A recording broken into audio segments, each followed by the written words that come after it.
qui vont que financer. Non, les banques financent une activité qui a déjà commencé, qui montre quelque chose et elles viennent accompagner.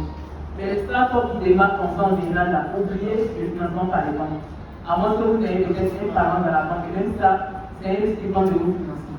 Donc, une fois encore, on continue. Pardon, j'ai oublié le monsieur qui voulait intervenir. Vous voulez dire quelque chose? Ok. On vous écoute. Bonjour, je suis Bamba Mohamed, je suis journaliste. En fait, moi je pense que le problème de la jeunesse se situe à plusieurs niveaux. Il y a plusieurs niveaux de responsabilité.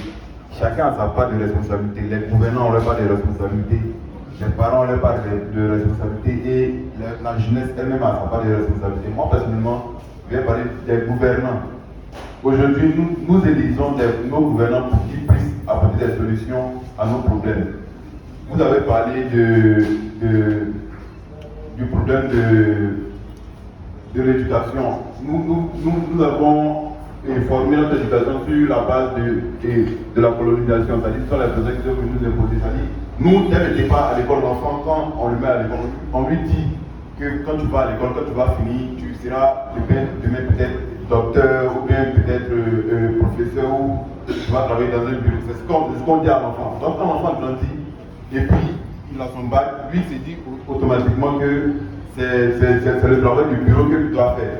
Pourtant, si dès le départ, on nous apprenait le business, comme ça se fait vous l'avez dit dans les pays anglophones, on nous apprenait le business, l'entrepreneuriat, comment est-ce qu'on entreprend.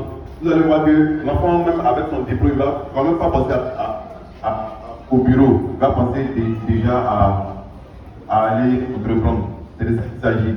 Aujourd'hui, vous avez parlé aussi de l'Asie, c'est-à-dire la Chine, le Japon. Qu'est-ce que les gouvernants ont fait? Ils ont vu qu'ils étaient en retard. Ils ont misé dans la formation et l'éducation de la jeunesse. Ils ont pris des milliers et des milliers de Japonais, de Chinois, pour les faire former dans les meilleures universités en Amérique, en Californie et partout. Et puis revenir au pays pour venir développer leur pays. C'est de ça qu'il s'agit aujourd'hui. On ne va pas dire qu'il n'y a pas de crâneux qui varie ou bien il n'y a pas d'intellectuels qui varient. Non. Mais le petit qui a vendu ses lecteurs, qui a vendu ses trucs, pour aller se faire former en Europe, qu'il a eu un travail là-bas. Il ne va pas laisser là pour venir travailler ici, jamais. Parce que c'est lui-même qui s'est fait partir. Or, si les gouvernants, ils prenaient les jeunes pour les faire former là-bas. Et puis ils revenaient au pays pour venir donner leur expertise aux jeunes. Parce que ça serait beaucoup arranger la. Comme je l'ai dit, la responsabilité se situe à plusieurs niveaux. Moi, il y a parlé du niveau des gouvernants. Il y a aussi plusieurs niveaux. Il y a le niveau des parents. Parce que souvent, l'enfant peut-être. C'est maintenant que les parents commencent à accepter le fait que l'enfant soit footballeur. Sinon, avant, nos parents disaient que quand l'enfant voulait jouer au ballon, on lui dit non, il faut forcément aller à l'école. C'est-à-dire les parents qui imposaient leur vision à l'enfant. Or, peut-être que la vision de l'enfant est contraire à celle du parent. Donc, ça posait problème. Mais maintenant, ils pensent que le problème est résolu. Donc, il y a déjà ce problème aussi qui existe. Donc, la responsabilité est partagée.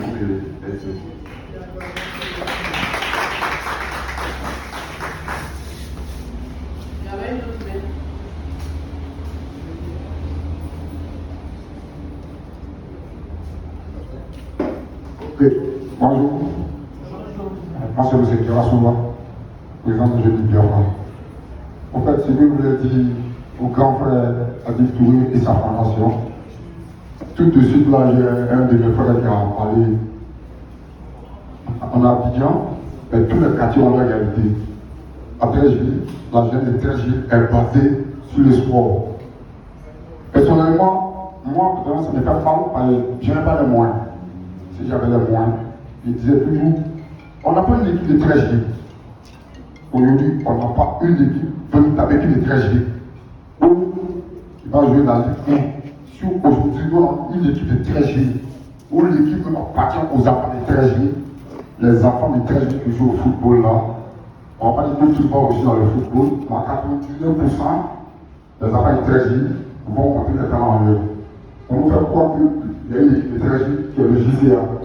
Je vais regarder le point du JCA, championnat complet, et les gens vont tous enfants de Trècheville dedans. Même un, il n'y a pas. Donc, au lieu de là, la formation, c'est que le grand fait des activités, c'est bien.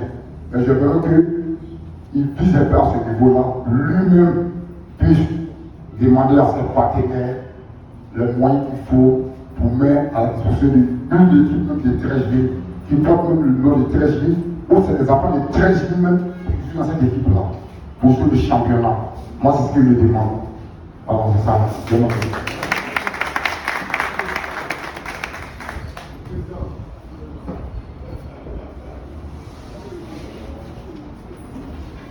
Bonjour, je suis des invités, journalistes sportifs.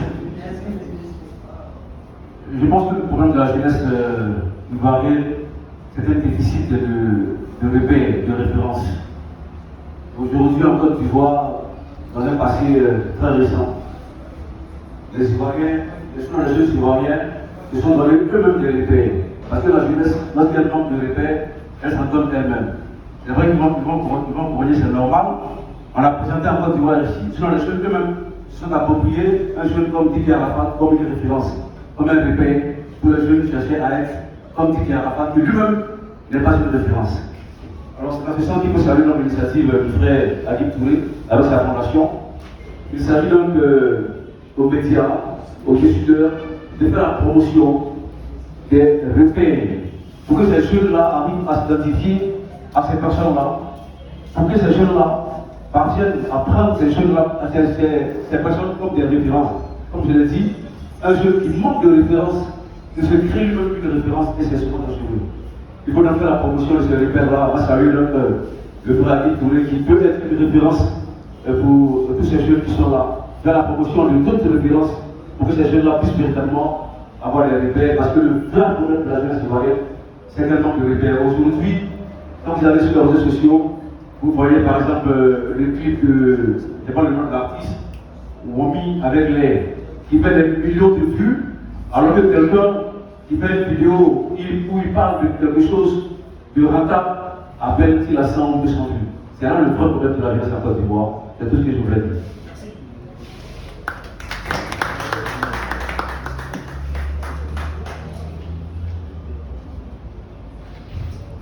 Bon, merci à tout le monde. Je pense qu'on a discuté avant rompu, comme on dit, pour pouvoir permettre à chacun de s'exprimer, de parler. Mais ce n'est qu'une déconjure du problème qu'on a fait aujourd'hui. Je pense que la session ouverte pendant tout le tournoi, l'équipe de M. Adi Bénin, tout le monde peut approcher pour encore proposer des solutions, trouver des cas de discussion. Et je pense qu'on rentre parfaitement dans les thèmes du jour. On a profité du sport, des femmes et de l'activité sportive pour réunir au moins des jeunes. Parce que peut-être que si on disait, comme ici, je dis qu'on va parler aujourd'hui de comment monter un projet, comment développer de façon professionnelle, comme les formations que nous on lance souvent, on ne voit pas du tout l'engouement des jeunes qui ne sont pas vraiment intéressés par ces thèmes-là. Mais comme ils aiment beaucoup le sport, et c'est normal, c'est de leur âge, on profite du sport pour les réunir et pour développer des thématiques comme ça qui les intéressent, pour qu'eux puissent parler et prendre conscience en fait du potentiel qui sont des opportunités qui peuvent s'offrir. Je voulais répondre un peu à la motivation de M. Pascal. C'est vrai que le jeune accuse nos gouvernements, accuse les États. Mais à un moment donné, on dit tu ne décides pas de l'être pauvre. Par exemple, on ne décide pas de l'être peut-être ignorant. Mais mourir ignorant, là c'est de ta responsabilité. On n'a pas décidé de l'être en Côte d'Ivoire. On n'a pas décidé d'avoir les gouvernements qu'on a. Ils font ce qu'ils peuvent, ils ont aussi leur appui. Mais quand on se rend compte que l'État ne peut pas t'aider et que l'État n'a pas mis les moyens pour t'aider, est-ce que tu vas passer le temps à pleurnicher et à accuser l'État? À un moment donné, il faut que tu prennes tes responsabilités. En attendant que l'État réagisse, on peut regarder à notre niveau à une petite échelle. Et quand l'État verra les impacts aussi petits soit-ils qu'on fait, ils vont se dire tiens, voici des jeunes d'un quartier qui ont commencé à faire quelque chose malgré leurs mêmes moyens, comme on peut les aider. Mais tant qu'il n'y a pas d'initiative au préalable, d'initiative personnelle, l'État ne viendra pas à l'aider. Même les donateurs et les directeurs des ONG et autres, ils commencent par regarder quel est l'impact et quelles sont les actions que ces ONG ont posées au départ. On ne finance rien sans rien, on ne finance rien dans le vide. Il faut toujours une activité au préalable et les financements viendront après.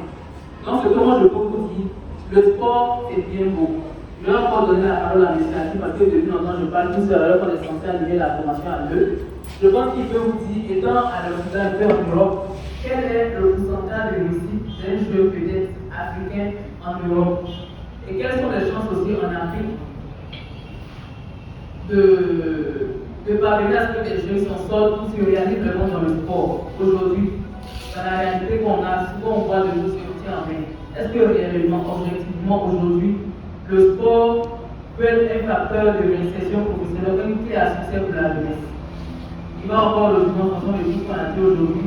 Et à la fin, je vais conclure pour dire, que le sport est beau, voilà ce qu'on peut faire, ce qu'on peut mener comme initiative pour être un soit un peu épaulé, faire un peu mes pas pour qu'on dise qu'aujourd'hui la jeunesse a changé. Et c'est à dire, je vous laisse la parole. Ça mérite un applaudissement. En réalité, ce que nous recherchons, c'est ça. Un cadre où un jeune comme moi se met en face des jeunes de la commune.